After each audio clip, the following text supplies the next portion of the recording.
বড় বড় করলে দেখতে ভালো লাগবে।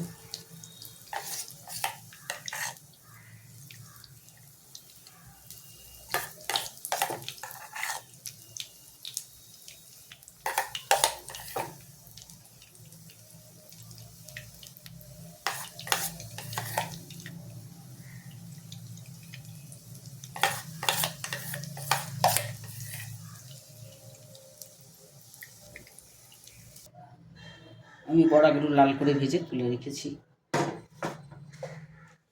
একটু জিরে, শুকনো লঙ্কা করে একটু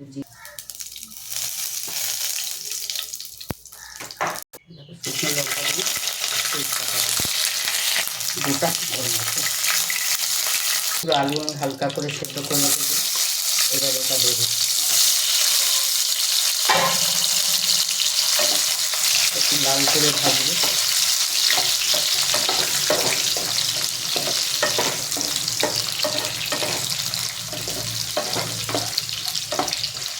যেহেতু এটা মানে বড়ার তরকারি, তার জন্য আলুটা একটু ডুমো ডুমো করে কাটতে হবে বন্ধুরা, বড় করলে ঠিক ভালো লাগবে না।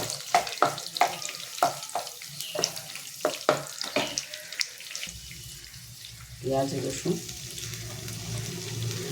দিলাম,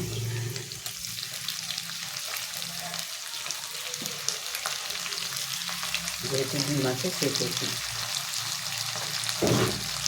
ডিম আর ডাল দিয়ে বড়া, তার জন্য একটু আদা পেঁয়াজ রসুন লাগিয়ে দিন।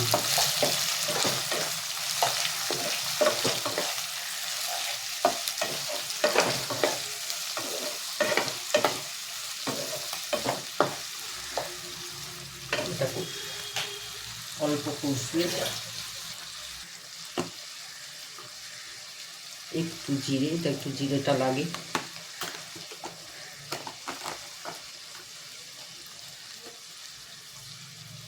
একটু লঙ্কা গুঁড়ো তো লাগেই, আর তোমার আন্দাজ মতো, এতে কোনো চিনি লাগে না।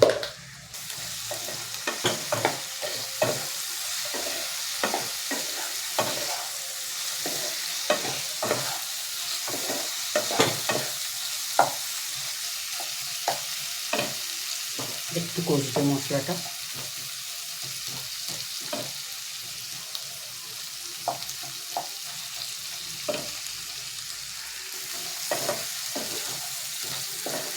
মশলাটা কষার জন্য 5 মিনিট চাপা দিয়ে রেখেছিলাম।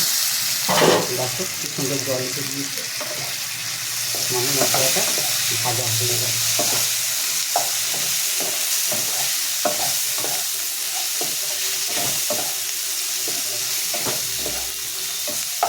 হালকা একটু জল দেবো,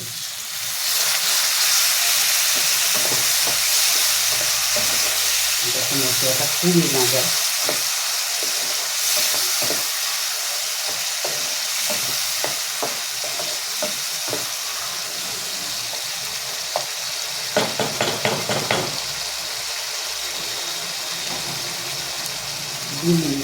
চাপা দেবো। দেখো বন্ধুরা কি সুন্দর কালারটা এসছে। এইবার আমি জল দেবো, আর এটা একটু বেশি জল লাগবে, যেহেতু এটা বড়ার তরকারি, নাহলে শুকিয়ে যাবে।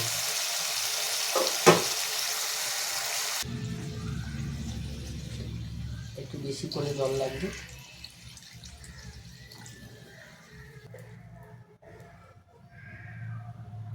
বন্ধুরা দেখো ঝোলটা ফুটে গেছে।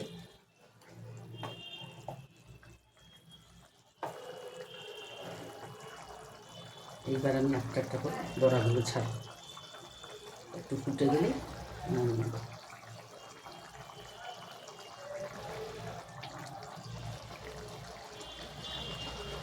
বড়ায় একটু ঝোল লাগে, নাহলে শুকিয়ে যাবে, খেতে ভালো লাগবে না।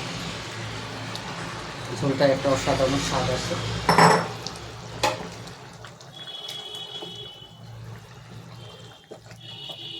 আগে গরম মশলা দেওয়া আছে, যার জন্য আর দিলাম না, বেশি দিলে ভালো লাগে না, এটা হালকা ভাত থাকলে ভালো লাগে।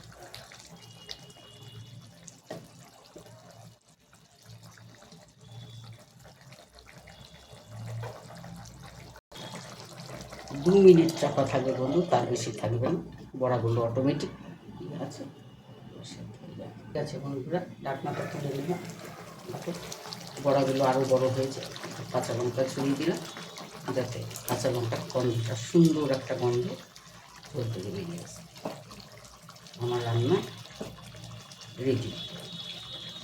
যতটা ঝোল দেখছো বন্ধুরা, এটা কিন্তু থাকবে না। তোমরা সবাই করো, জানো যে বড়া ঝোলটা শুকিয়ে দেয় বা টেনে নেয়।